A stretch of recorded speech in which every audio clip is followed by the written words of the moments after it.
The following is a local resident producers program. The program content is the sole responsibility of the producer and does not necessarily reflect the views or policies of CATV2, Oshkosh Community Access Television, the City of Oshkosh, the Oshkosh Cable Television Advisory Commission, or Time Warner Cable.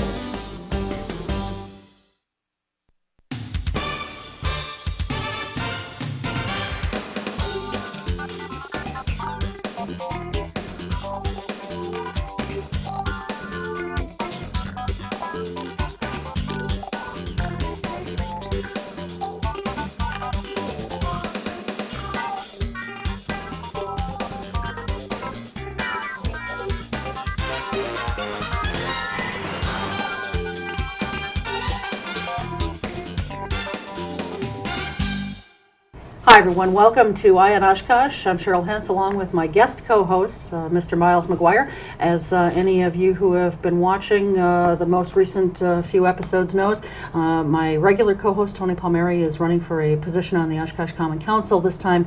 So during this election season, any type of candidate interviews he's going to be recusing himself from. So we're very, very pleased to be joined by Miles on this show and some previous shows. And Dan Rylance will be helping to co-host some future shows as well. So, Miles, thank you very much. Happy to be here. It's always a pleasure to work with you. On this particular show, we're going to be talking with school board candidates, two of them, as a matter of fact. There are 5 candidates seeking a position on the Oshkosh Area School Board of Education, and Karen Bone is seeking a seat on the board. She's seeking re-election, actually. Don Sween has served one term. He has decided not to seek re-election.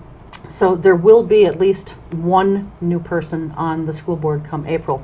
Now, this February 20th, there will be a primary election, at which point someone will be eliminated, and the remaining 4 candidates will advance to the April 3rd general election. So one of the new people on the school board could be our guest right now. This is John Daggett. John, thanks very much for being here. We appreciate your taking time out of your schedule to come down. It's really a pleasure. Thank you, Cheryl Hentz, and thank you, Miles Maguire. It's really a pleasure to meet you. Great. Now, you're, and by the way, Theresa Thiel will be joining us in the second half as well, I should say. Why don't you tell us a little bit about yourself? I know you've run for the school board a couple times in the past. Why are you seeking a spot on the school board? Well, actually, there's a lot of reasons. That's a very interesting question, and I really had hoped that you wouldn't start off with that question, but I could say, why run for the Oshkosh School Board? There should be a sign in the administrative office. Wanted, hardworking professionals for a job in public, for the public eye, requires public relations skills, wide knowledge of public policy issues, thick skin, work condition, long hours or pay, short-term contracts, thousands of bosses, loss of privacy, duties make hundreds of public decisions involving millions of dollars with little information and intense public scrutiny, good chance for career ending in public defeat or disgrace. Has elected office become so erroneous, meaning burdensome, oppressive, troublesome, and even causing hardships that it has threatened the quality of American governments by biasing at the types of people willing to serve? Or does so bad about being an elected official? First off, a person considering running for an office must understand that Americans hold politicians in low esteem, along with used car dealers. Polls traditionally show politicians rank at the bottom of the measure of respect. Being a good member of the school board is sort of a job that gives fathers low heartburn and mothers low fidget when talk about the book club turns into extended families. There are intrinsic problems and biases and incentives and disincentives in running for office. With all those problems, why would you want to run? The answer is, and I'll tell you in a second. First, I would like to make a number of proposals. I'm a member of the YMCA. I believe in staying physically fit, and it's necessary to be mentally fit. And being in a position to be a cornerstone of the community in whatever way or means, it is very important. Oshkosh needs a school plan counseling intended to formalize an involvement of parents interpreting students' achievement data, and supporting goals for improving students' achievement. You really ask the question, why would I want to run? Because I think it's a point in time that, for example, right now there is the result of a school board that is targeted by the community, in which it closes schools and raises taxes and introduce sex education. Oshkosh has a huge problem, and the problem is that we should showcase Oshkosh with a new high school like Green Bay, Fond du Lac, Appleton, and I would propose making Oshkosh North High School at K through 8, building a new high school in the new building area. It needs somebody that has educated, somebody that's experienced, somebody that's qualified, somebody that can really prove that he has the knowledge to and the ability to handle budgets.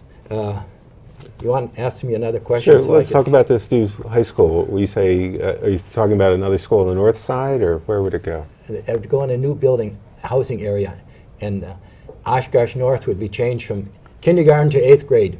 Okay, but where's the new building area that you're talking about? Well, it'd be in a new housing area, perhaps out wherever would be feasible, wherever they'd get the land. It could be the other side of 41, wherever they could. Just anywhere, no. But that would be on the west side, and we do have Oshkosh West High right now. That is very true, but you know, there's the problem of closing schools right now. You know, there's 17 elementary schools, and you're well aware of the fact that they're going to be closing. Green Meadows, they're going to be closing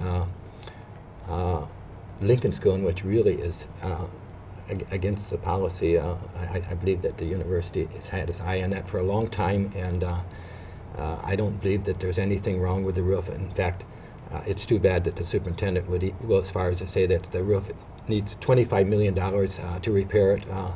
That reminds me of the candidate that got voted in last year, in which somewhat lied about, saying there's 40 miles of roofing that needs to be replaced. This community seemed to be taken too many times by people that gives falsehoods about certain situations, and I think that this is very bad. And the worst thing is, you should balance the school board with people that are educated. You're probably well aware of the fact that there was a person on the school board a number of years ago that had no knowledge about education. The people elected him. What really good did he do for the school board? Tell us about your educational background. I'm very proud of my education. It's horrible that the fact that the paper keeps on scrutinizing me, keeps on eliminates the facts of what education I have. I went to medical school. I got a degree from Oshkosh in '72. Actually, I wasn't here. I submitted some papers to Dr. Conover, and when I was working in Germany, I got a degree from also the University of Freiburg. I have a degree right here that I have in front of me from in 1996. It's academic Fach and Führungskraft, and that's for management seminar. I took a lot of courses there. Actually, it was excelling courses. You can see all the courses I took within a year. Okay. So you were, what took you to Germany? I was once in the military in 1968, and I first landed in Würzburg, Germany on the 25th of December 1968, it's a very impressive land. It's very democratic. I worked a couple crummy jobs before I landed a job at the University of Freiburg, in which I was at the biology department, and I did a number of courses in the biology department. I enjoyed it immensely. Then I moved on to the University of Würzburg, in which I had, I'm very pleased to say, was a staff member, and I actually could not be fired. That was a lifetime position. And I developed the microbiology department in 1975. But if you compare Freiburg with Würzburg, I didn't really like the area there, and then I went to University of Erlangen, and I started that in November 1975. And in between going to school, I worked for the Department of Defense. I was a GS-9. I worked as an engineer. I'm very proud of my success. At that time, from 1979 to 1980, I was in charge of at least $100 million for the budget. It's pretty good from a boy coming from Oshkosh. And GS-9 is not a skimpy little rating at that. Unfortunately, this was a temporary position, and after the temporary position ended, then I formed an institute in Freiburg. It's called Hematologisch Pathologisch Diagnostic Institute, a cancer institute. And I'm very pleased about that too, but I'm not, you need thousands and thousands and thousands of dollars to make things function. And my finances weren't as good as they should have been. And so this institute didn't function as good as it should have, really. Then I came back to America, was here for 5 years. Then I went back to Germany, 15th of November 1990, and started working in hospitals again. And my mother died on the 14th of January 2004, and I've been here, actually I've been here since 2000 permanently. Well, sympathies on the passing of your mother a few years back. So why do you, I'm trying to figure out why, with this background that you have, why do you want to have a seat on the school board? Isn't it nice that I can be able to prove that I have an educational background, that I have something that I have something to do with knowledge of business? I think that somebody on this school board, there should be a balance between the members of the school board. Some should at least have some knowledge about education and for the needs of the students, you know, and they should really be understanding of what's necessary for the students, what's necessary for the community as a whole. And I think I bring that to Oshkosh. What do you think? What do you think is necessary? What's the school district doing wrong that needs to fix? That's a very good question, Miles. You know, I have it written right here, in which, and I'll read it off. The parents deserve a better representation in the school board. What is this nonsense of having a pilot training course at North High School? Who would ever think of supporting a program like this when there has been this year a number of art teachers that were not given new contracts? There should be a department of multiple and cultural critical thinking. My highest priority for the school district policy and this school and and also the school budget. I would try to balance this out somehow. And because of a number of school boards, as I said, are not really qualified, they might be interesting people, but bottom line is they should be educators. Mm-hmm. So when you say that, John, would you advocate a school board made up entirely of teachers then? I mean, is that what you're saying when you say they should be educators, or what exactly? Wouldn't that be somewhat boring? But I can prove that I have a license to teach biology, physics, math, and German, and I think I bring along something that the school board needs, something that has failed.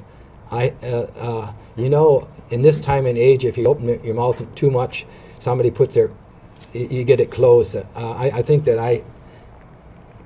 I would be able to challenge some of the decisions that the superintendent has made, in which have not been good for the Oshkosh community. Such as? Please? Such as? Closing the school, the Lincoln School proposal of that. I think that he should, all the new teachers that are hired, they should take some type of aptitude test. For example, like they have in California. It's necessary to see really how many teachers are really qualified. And now, of course, people might not like this, but why have people that get paid this tremendous salary and draining the budget and not really giving, and the school board not getting their dollars worth.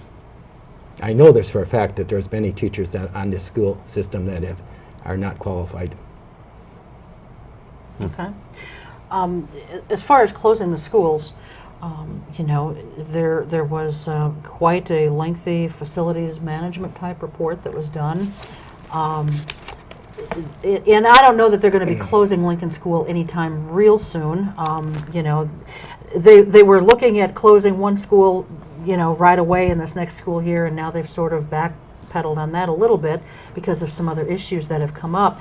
But, basically they're saying something has to give. We've got far too much maintenance here. That's true, Cheryl, but something that is very important, community input.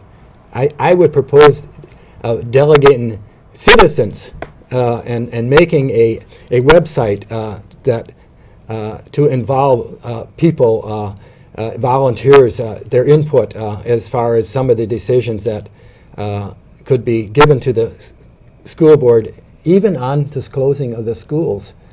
Yes, something has to give. The budget.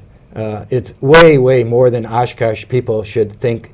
I think it's 145 million and an increase in 3 million. I looked at this in the library and it said only 104 million. You know, Cheryl, that they get $32 million for taxes, levy taxes in Winnebago County.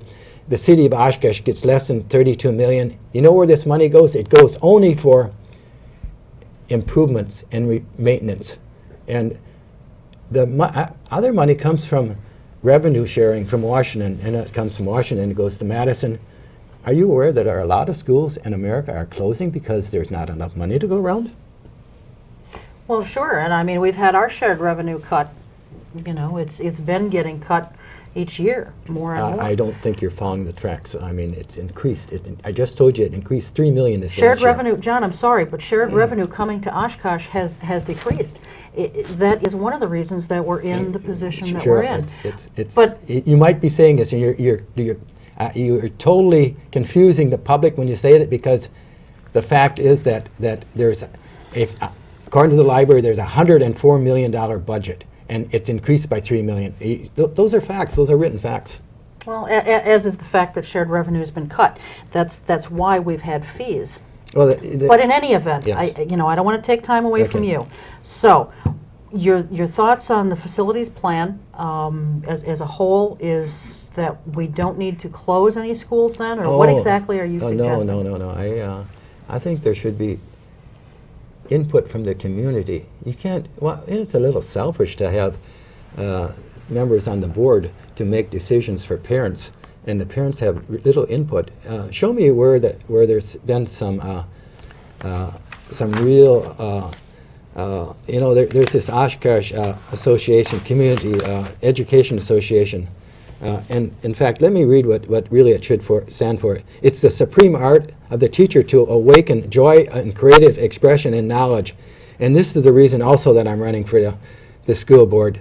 I would think that this Oshkosh Education Association should really get more involved with the citizens of Oshkosh and get some input, and the input would be used on which schools should be closed. A lady at the YMCA told me yesterday about Green Meadows. It's on the way to Ripon. I've never been there. She says it's a wonderful little school, but it's way out. And of course, that's also on the list to be closed. And I thought about this very sincerely. I don't want to say that should be closed, and then some builder, some buyer buys that for a song because I made some statement about it. My money comes very. I'm not very rich at this time, and I think that the school board should make some decisions, and I'm not getting paid for it here. I would like to, if I would become a candidate, I would surely voice my opinion.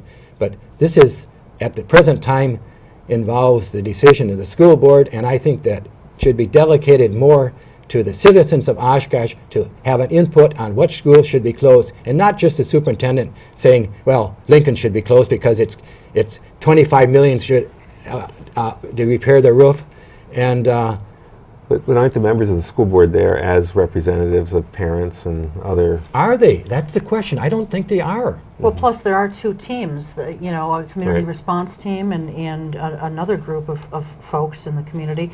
And these groups are made up of parents and other community members. Why haven't I ever read anything about the Oshkosh Education Association? In fact, I looked it up yesterday, or 2 days ago, and I found it on just one little page, and it had nothing about it. What a shame. What a horrible shame. What is this organization? I'm not sure.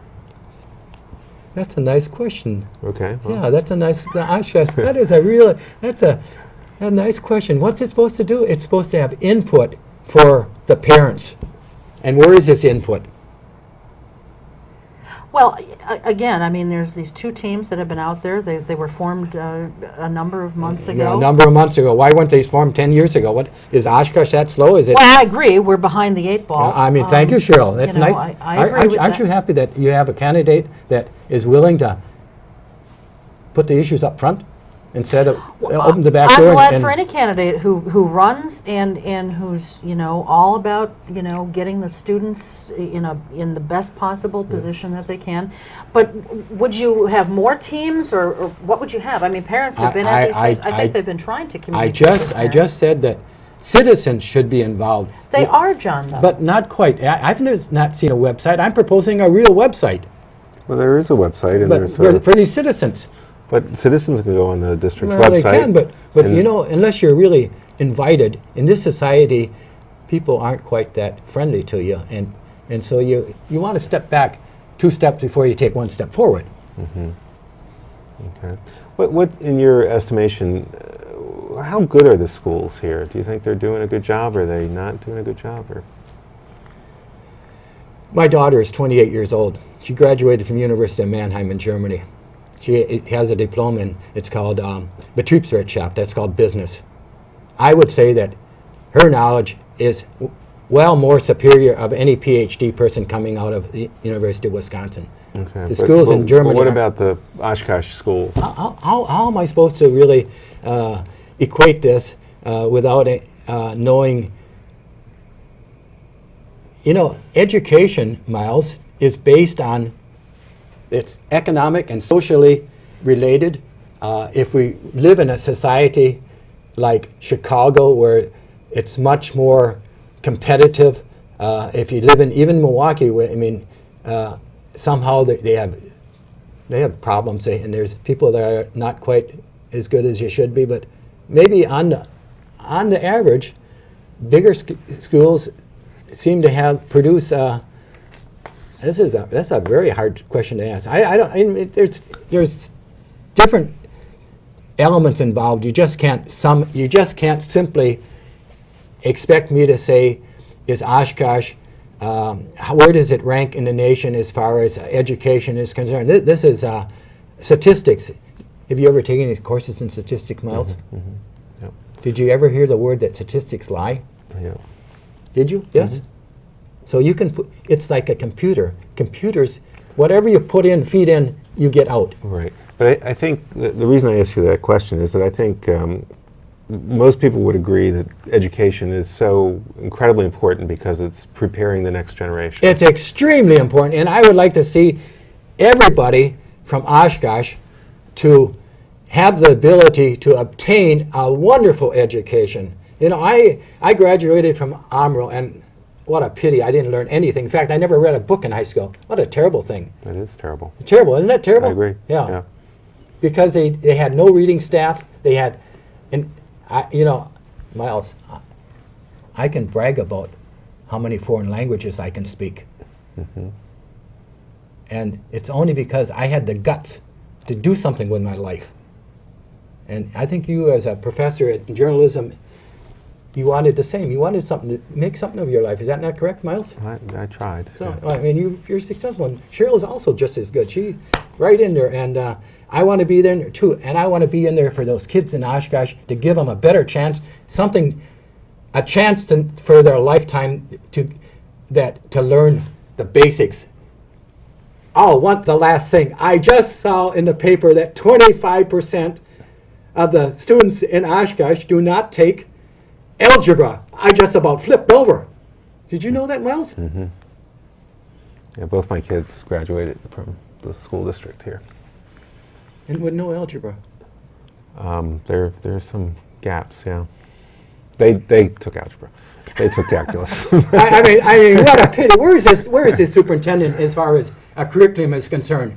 This should have never happened. Yeah. You know, I'm not as a biologist or whatever I am. I'm not the best, but at least I can figure. You know, I can go to a grocery store and my mind is so fast. I can add it up as fast as they can put it on the counter. It's a national problem that. But it's evidently a huge problem in Oshkosh, Yeah, I don't and know it what the should be specific. changed. I don't know what the specific numbers are here, but You know the numbers, 25%. But yeah, because we find that at the university that students come. You know, I went to the university, and I got to say one thing, and it's very important.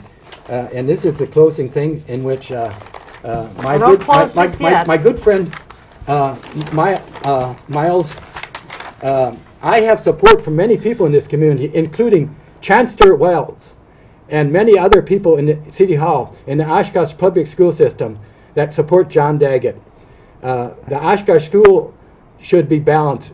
And look at John Daggett on the World Wide Web. He has a proven record of success, knowledge, and education beyond all the other candidates. I have 100 pages on the web that John Daggett has contributed to society. That is not too bad for somebody from wherever I'm from.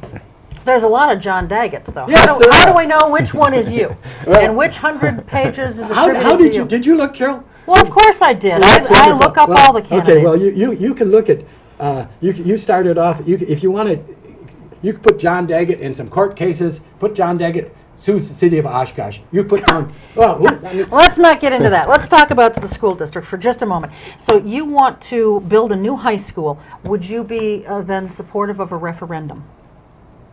no, I would not be supportive of a referendum. So where would we get the money for it then? No, referendums mean that they have to vote. I think that the school board should make these decisions, and the money comes from Washington, no matter what. I'm capable of. I've raised a lot of money in my life, believe it or not, and not a couple dollars. Mm-hmm. So if I could do it, why can't somebody else do these things? Well, I don't know. There's laws, and we can't spend much more than X number of dollars, and then if we're going to exceed the levy, we have to go to referendum. So, well, no, I'm not in favor of a referendum because, for example, maybe the referendum will not be passed. So then that's true. So then you're sitting there with no new high school. Yes. No, that doesn't. This is the catch. You aren't going to have catch 22 here. We're going to have a new high school. We're going to solve the problem by making the North K through 8, as I said. Mm-hmm. And now this is down the road, but mm-hmm. I think, and the real facts is, Cheryl, they have to close some of these schools. Right. That's the bottom line. Okay. Why don't you take a moment or two and look into camera 3 there. We don't have but more than about 30 seconds. So Tell folks why they should vote for you on Tuesday, February 20th. I, John Daggett, the person that has the credentials to help, the education, and you can, and I need your contribution. So would you please give your contributions to the Oshkosh Credit Agency at 240 Algoma Boulevard. Under my account number is 8330 John Daggett. The only way you can win these things is by contributions. I never said this before, but I'm very, very serious candidate. I want to win. I want to be something for the city of Oshkosh. I want to be something for the parents that are sending their kids to the school in the school system. Thank you so much. Okay, thank you very much. We've got to take a short break. When we come back, we'll be joined by Theresa Thiel. We'll be right back. We just escaped. I escaped. I escaped. By foot. And ran across the border. I couldn't practice my religion. I was put to work in the forced labor camps. If I stay in Cuba, I would have been dead by now. If you think differently, then you're an enemy. If you know how to read and write, you're dead. You speak your mind? Your dad? The only way to express what I wanted to do was to get out. I got to the country when I was about 14 years old. I was 20. I was 24. I came here with nothing. No money, no English. America stood for freedom, it stands for freedom, and that's what all my generation, young generation, wanted to be there. For the first time, I felt like I have a right to be on this earth. Here, you can do whatever you want to do. I love my life here. I feel at home. I'm free to do what I want. Freedom to me means my life.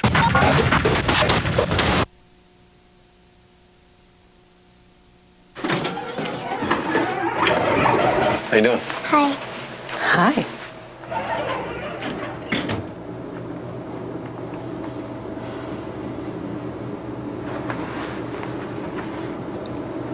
Have a nice day. You too. Thanks. If only child abuse were this easy to recognize. If you even suspect abuse, call 1-800-4-A-CHILD. All calls are anonymous and confidential. Trust your instincts. Poor nutrition today will increase Sarah's chances of anemia, add to her healthcare costs, sick days, even stunt her ability to learn. And the thing is, Sarah's not even born yet. Get proper nutrition before it's too late. Call or visit WIC. WIC provides nutrition information, healthcare referrals, even food. Your child has you, and you have WIC. Hi everyone, welcome back to the second half of Eye on Oshkosh. We're very pleased to be joined now, along with Miles. We're very pleased to be joined by another candidate for Oshkosh Area School Board, and that is Theresa Thiel. Theresa served previously on the school board, and that was, when did you leave the school board? You were 2004. Voted out in 2004, and wanting to get back on. Tell folks a little bit about yourself and why you want to get back on the school board. I'm married to Ralph Thiel. He's an 8th grade literacy teacher at Carl Traeger Middle School. We have 2 daughters, a freshman at West and a 7th grader at South Park. I work part-time for CESA 6 as an educational grant writer, and part of my job requires me to research educational programs that have proven successful for schools. I'm committed to improving the educational experience of Oshkosh students. I have a thorough understanding of the school district as I attended a majority of school board meetings since the fall of 1997 when my oldest started kindergarten. I served 1 term on the school board from April of 2001 to April of 2004, and in those 3 years I never missed a regularly scheduled board meeting.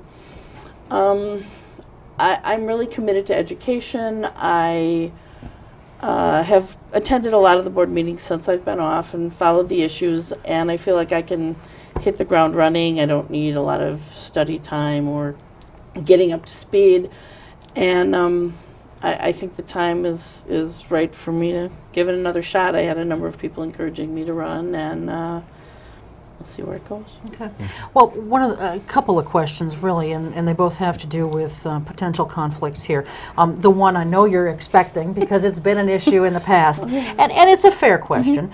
Your husband being a teacher and being employed by this district, that prohibits you from being able to vote on the budget, and so you have to... Only if the contract's not settled. Okay. Because I did get to vote on the budget 1 of the 3 years I was there because the contract was settled. I can never vote on the teacher's contract because obviously the teacher's contract benefits us financially. Okay. If the contract's settled, then I can vote on the budget. You know, some people view that as very problematic. You know, how would you respond to them? I would hope they settle the contract every year before we have to vote on the budget. Yeah, I mean, it's frustrating. I sometimes don't even understand it. It's like Madison makes those laws, yet they can vote on any law related to school if they're married to a teacher. You know, it is kind of interesting because I think by the time we get to that point, they've already sort of set aside the dollars they're going to put into a contract, whether it's settled or not. They sort of know how much money they have, so it's not like, I mean, if it came time that it was like, oh, well, we're going to have to settle for more, now let's go back and change the budget so we can give the teachers more money, then I could see where, but, I mean, there's no way around the law. I can't vote unless they settle the contract. But in the 3 years I was on the board, I think I was valuable in a lot of other ways, and yeah, I don't think we ever had a stalemate with the budget so much as one year there was a stalemate with the contract, but that all got resolved pretty quick, too. Okay. So, it's an issue. It's out there, but see what the people think, I guess. Okay, all right. And then the other thing was you're a grant writer for CESA 6. CESA 6, in case there's some folks out there who don't know what that is, why don't you explain what that is? But then my question specifically is, you know, do they get any of their money from the school district, or how are they funded? And would that be a potential conflict? I haven't researched that thoroughly, but I'm guessing when the CESA contract comes up, I probably wouldn't vote on that. CESA there are 12 CESAs in Wisconsin, and they serve as their educational service agencies. Primarily school district contract for services through them. A lot of smaller districts use them to, say, provide a school psychologist. They don't have enough students to have a full-time school psychologist, so they might be shared among 3 districts, but no district's going to get a real quality person for 0.3 time. So that's what they do. CESA sells services to school districts. And yes, Oshkosh does have a contract every year with CESA for all of the services that CESA will provide. So I'm guessing I wouldn't be allowed to vote on that, but I don't see that as a huge issue. So what would be some of the things that you would like to see the board do differently? I mean, what would be the things that you would bring to the board? Well, I really think, you know, and given what happened at the last board meeting, I'm not so sure they're going to be on their timetable for having this all wrapped up, the facilities issues wrapped up before. But I do think we really need to move forward with that. We need to make decisions, regardless of people being upset, because people are going to be upset. But I was frustrated in the past that, you know, there was this, oh, people are upset, let's just set the issue aside. I don't think that can happen anymore. And I really think I want to work with people to make things happen, to move forward in a positive direction, versus there's too much us and them, teachers versus administrators, administrators versus parents, you know, all of that. I think we have to move away from us versus them mentality, because we're never going to get anywhere. That just stagnates things. And like I said, I can hit the ground running. I understand the budget. I understand budgeting issues. I understand school funding issues. I understand the facilities issues. Okay.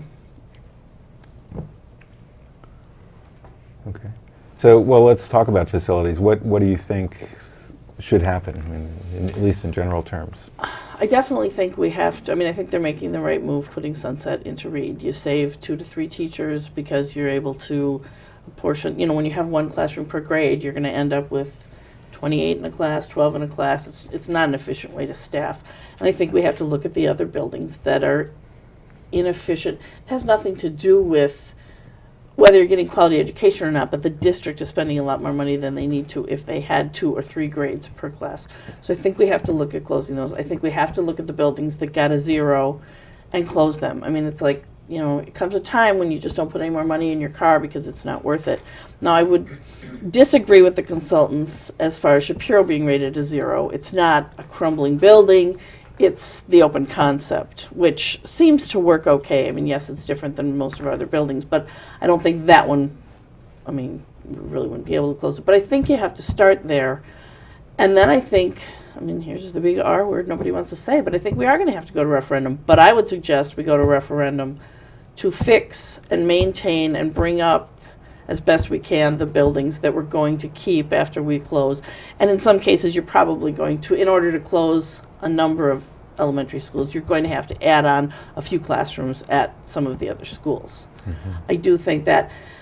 I also, Dr. Heilman was at South Park at the Site Council talking about some of this, and I don't have a good answer as to why nobody's looking at splitting up a school, a feeder school, and sending a portion of the area to one school or another, because it allows you to do a lot more balancing than if you insist that an entire school remain as a school as they go from elementary to middle school. I haven't done a lot of research, but I haven't seen anything that says it's damaging if, you know, I know it's the friends, and yeah, my kids, you know, anytime it's mentioned, they might go, oh, my friends, but kids survive. I looked at my children as they transition from school to school, and most of their friends are not the friends they had in the school before. They make new friends. So I think maybe we should start looking at what does that do for us as far as trying to balance out enrollments by looking at where people live and taking a neighborhood and sending them somewhere else that has some capacity versus insisting that it be an entire school. I know people don't like that. People will be upset by that. But whatever we do, including doing nothing, will upset people. So you can't make decisions based on who's going to be upset or who's going to be the most upset. So let's make, I just don't think you can do that or should do that. Theresa, you said that you would be in support of a referendum to maintain and to possibly add some classrooms onto the schools that we do end up keeping. Are you, and correct me if I'm wrong, I know you will, are you not in favor then of, because we have heard, close some schools, build new ones in certain cases, not all new ones to replace these, but we're going to need to build something new is what we've been hearing. And a lot of people in the community are saying, that doesn't make sense. Why would you close some and build something else? So where are your thoughts on that? I'm not going to say that, no, we'll never build another new school building. I just think because it's going to be significant. We have never had enough money in our budget. I mean, we don't have $3 million in the operating budget to maintain what we have. And we're never going to have that. I mean, if you want it, then you're going to be cutting very deeply into what, if we had $3 million, if we had put an additional $3 million into maintenance, we'd be looking at cutting $5 million then with the $2 million they're looking at cutting, nearly $2 million. So, but I think the first thing to do is get the buildings you're keeping up to repair and add on only so that it allows you to close a school that's a 0-rated school, and that's really the ones that you'd have to go on, because the rest of the schools that didn't rank a 0 certainly, Tipler did rank as a 0, but there's not enough seats in our middle schools to close any middle school. So you do what you can to try to bring everybody up. But that's where I would start. Now, I'm not saying we're never going to need, but I'm not convinced that within the next 3 to 5 years we have to have a new school somewhere. Maybe I'm wrong because I haven't looked at the numbers that closely in the last couple of years, but I would start with doing we're going to close these buildings. Now we're going to need 7 classrooms, 3 at this school, 2 at this school, whatever. This is what it's going to take to do that, do that.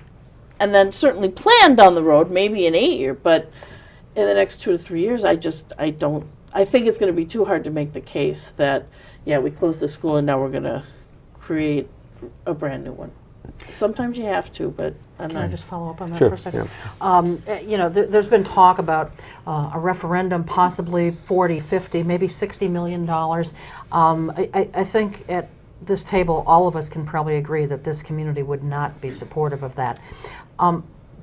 But do you think that the community would be supportive of a referendum at some lesser level if it could be shown that, yes, we in fact need this? I certainly hope so. And I go back to 1995, the Traeger referendum, which I believe was around 24 million. 3 years later, in 98, the Jefferson-Merrill referendum, which I think was a little over 12 million. So, I mean, there is some track record for the community supporting. I think especially if you're saying, okay, this is what we're going to do, this is what we're going to save on operating costs, and this is as efficient as we're going to be. And those numbers that were thrown out were not all going to be put on one referendum right away anyway. It was going to be over a 10-year period that maybe, and if you look at it, there was, 25 plus 12, that's $37 million over a 3-year period. So there is some history that people will do it. But I just think you got to move slow and you got to start with what absolutely has to be done. Because if you don't go to referendum, you don't fix your buildings. Then you don't fix your buildings, you're in worse shape than you are now. I mean, that has forever been a problem, not having enough, not being able to put enough in your budget to maintain the buildings you have, and just simply having too many.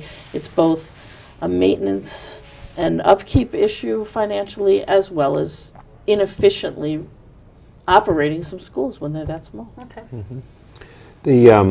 Obviously, this whole facilities thing has been in the news and attracting, a lot of attention, monopolizing people's discussion to some degree. But really, when we talk about schools, I think the most important issue is the quality of education, the quality of the educational experience. So, tell us first what you think that level of quality is now.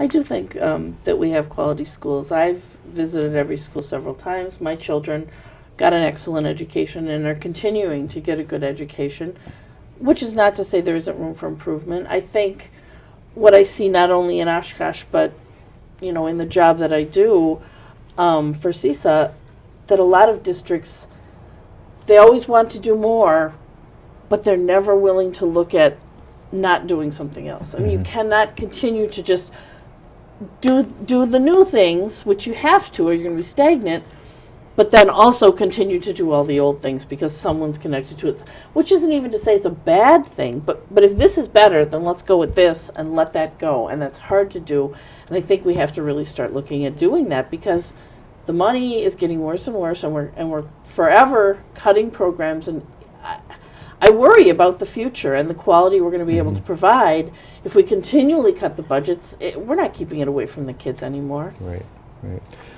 My perspective on this is as a teacher at the university, and one of the concerns that I and many of my colleagues have is that for a lot of students coming into the university, it's kind of a brutal experience. I mean, the numbers show that on average, the GPA of high school seniors, and they're not all from Oshkosh, but the GPA of high school seniors drops by half a point when they become college freshmen at UW-Oshkosh.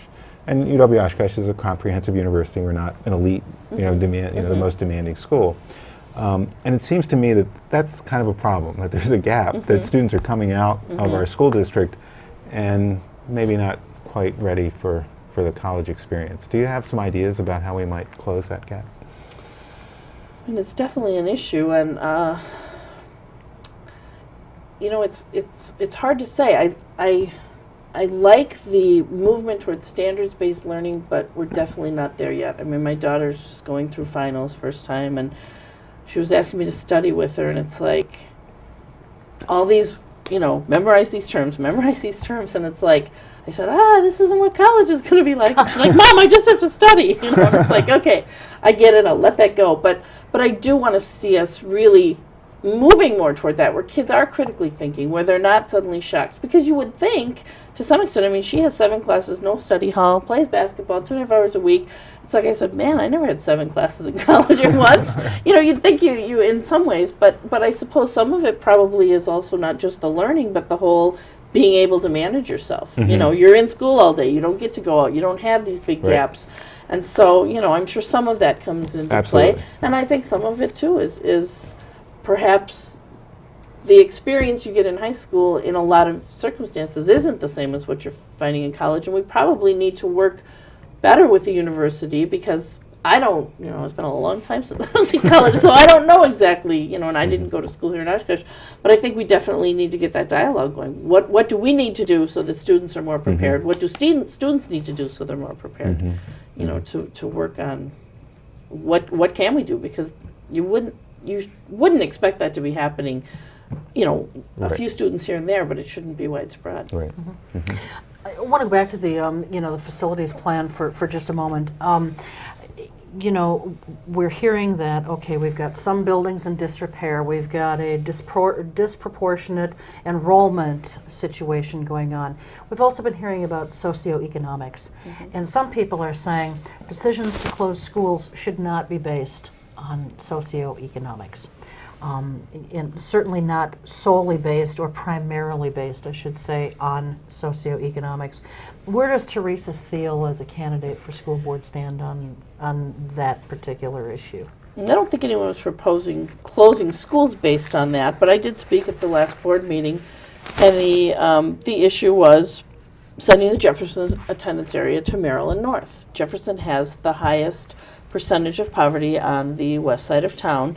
Merrill has the high, so I don't think it makes sense to shift your boundaries in a way that it's going to increase the disparities between the two schools. They said North would go up by about 5%, West would drop by about 4%. I don't think that makes sense. Again, I came across some research when I was doing my day job, and there is evidence that socioeconomic status of the students that lower socioeconomic kids go to school with does make a difference on their learning. It's sort of the role modeling issue. I read an article or a study that was done in Chicago where they took families out of the projects, moved them into the suburbs. They said the parents' lives didn't really change much, their values, but almost all those students went on to college, and the people that they left behind did not, because they were suddenly surrounded by people where that was a value, that was something that was important. And I think that that's something you have to look at. Is it the only and the sole thing? No, but I also don't think it makes sense to change boundaries and exacerbate that imbalance, which was what moving the Jefferson attendance area to Maryland North did. Do I think the Jefferson kids would get a bad education? Absolutely not. I mean, and that's one of the things, the studies I looked at talk a lot about things like Milwaukee, where all your new and inexperienced teachers are all in the toughest schools. That's not the case in Oshkosh, and that's one thing we have going for us. But it is a drain. I mean, I spent 7 years at Jefferson Elementary, and teaching a high population of low socioeconomic kids really is a drain on the teachers, the resources. It does make a difference. And when you can balance things, I'm not saying tear the whole district apart and try to make everybody equal. It's not possible. But I don't think when you're doing something like this that makes sense to make it worse. One of the arguments that I had read when it comes to socioeconomics is, are we setting ourselves up for a lawsuit because we're discriminating in some way? It almost seems to me that balancing it out is more of a fair way of doing things, and the students will be better off in the long run. I mean, is that your feeling on this? It is, and again, the little bit of research I did, I'm not a lawyer, but that was brought up, the legal issues, and they said, basically this man who's written a whole slew of things on the issue says this is the way to also get racial balance in your schools, which isn't really an issue in a place like Oshkosh so much, but that the Supreme Court's looking and saying no, you can't do that anymore, but that socioeconomics is different, because it really is the key to whether, I mean, poor children come to school, not everyone, I mean this is obviously a generalization, but they come to school less ready. They probably haven't had someone read them a good night story every night. I saw children who didn't know the first letter of their name. They are behind at the beginning oftentimes. And so it is kind of a leveling. It's not just looking at you and saying, oh, well, you look like this, so therefore you need these things. It's documented, detailed, that there's a lot of evidence out there that what your family income is has a bearing on, which isn't to say you can't overcome it, but it's still a lot more difficult than my children coming from a family of two college-educated parents. There's definitely a difference there. You talked earlier about the fact that the facilities issue has been out there for a long time, and we've sort of come close to making a decision and not made a decision. And what that suggests to me is that there's sort of an underlying problem of governance. And maybe it's not as severe as what we see, say, in City Hall here in Oshkosh, but something isn't functioning right. At least that's the way I would read it. So would you read it that way? I think it's a fear of upsetting people. And I'm sorry, people are going to be upset. But if you do nothing, people are upset, but they grumble to their neighbors and they grumble to themselves. If I'm going to close your kid's school, you're going to be in front of me saying, don't do this. Right. And so it seems as if these are things that make people mad and these are things that don't. I just don't think you can operate that way. And I also believe that this too shall pass. People will be upset. People will not want it. But I mean, there's this study I read in La Crosse where they did balance things and they had, it was ugly. They had school board recalls, etc. But several years later, and they took a middle class, they called it an island, I don't think it was a true island, and moved them into this poverty school to balance things out. I think it was like 5 or 6 years later, they wanted to close that poor school. And those same parents who caused the recalls said, don't close our school, we love it here. I think over time people will find that there are good schools everywhere and that their children are happy wherever they go to school. Well, is it a problem of the school board not having the spine, or the staff not having the spine, or? In the past, the things were brought forward and it just never went anywhere. We looked at K2, 3, 5, people are upset, that kind of fizzled away. We looked at fifth graders in the middle school, that kind of fizzled. And I didn't support all of them, But it just seemed to me that we didn't even get to a point of discussing the pros and cons. We're just kind of like, woo, we filled up this room. People are upset. Let's move on.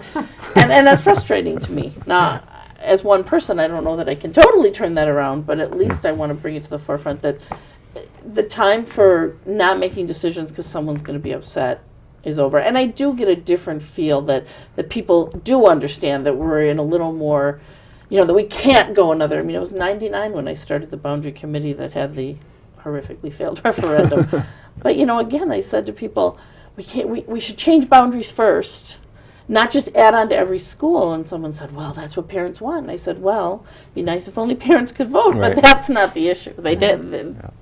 So I think we have to look at it that way. Change your boundaries, do everything you can first, and then make your case and say, okay, look, to close this school, we need 4 more classrooms somewhere. This is the closest school. This has the space. This is what we want to do, and this is why. Okay.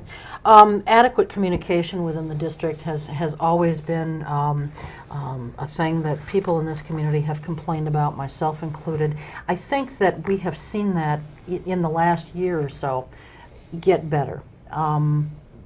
Would you think that would you say that it's at a point now where it's as good as it can get, or do you think we still have a ways to go with improving communication? I don't think in anything you're ever as good as it gets and you're where you can be. But I think the website, I have been able to read every set of minutes, all the scenarios. It's all up there. You go to that website.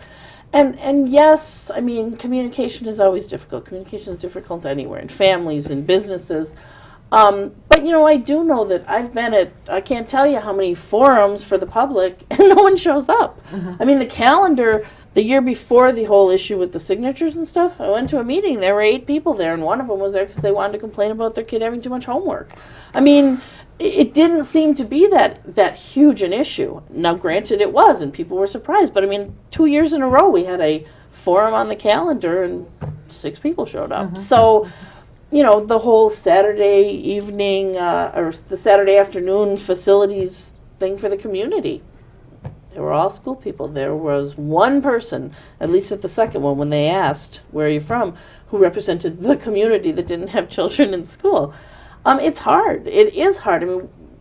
People are like, well, tell the Northwestern, give them this and tell them you want to look at it before they print it. It doesn't work that way. Well, give it to people like Miles and I. We'll get it out there, But, again, it's like, certainly you can disperse it in a lot more places, but people also have to be willing to seek out the information. I don't think that it's being hidden. Mm-hmm. You just have to be willing to go look for it. And it may take them a little bit. This broader communication is something new, like I said, and I think it maybe will take parents and community members a little bit of time to see that indeed there is more communication out there. We're just about out of time. Why don't you take about 20, 30 seconds and look into camera 3, tell folks why they should vote for you on February 20th. I'm running for the school board because I know there are areas in which the district can improve. However, I do not believe in us versus them mentality is in the district's best interest. I believe that to be an effective board member, one must work to bring groups together, to listen to all sides, and be willing to compromise so that positive things can occur. As a school board member, I will be just one of 7, so I will not make any grand promises I cannot keep. Without the agreement of at least 3 other board members, no action can be taken. I'm not a politician, so I won't play politics and tell people what I think they want to hear in order to get elected. I will tell you what I value and what I believe is in the best interest of the Oshkosh School District. At all times, my primary focus will be on what is in the best interest of our students. I ask for your vote. Thank you. All right, great. Thank you very much. We appreciate you being here.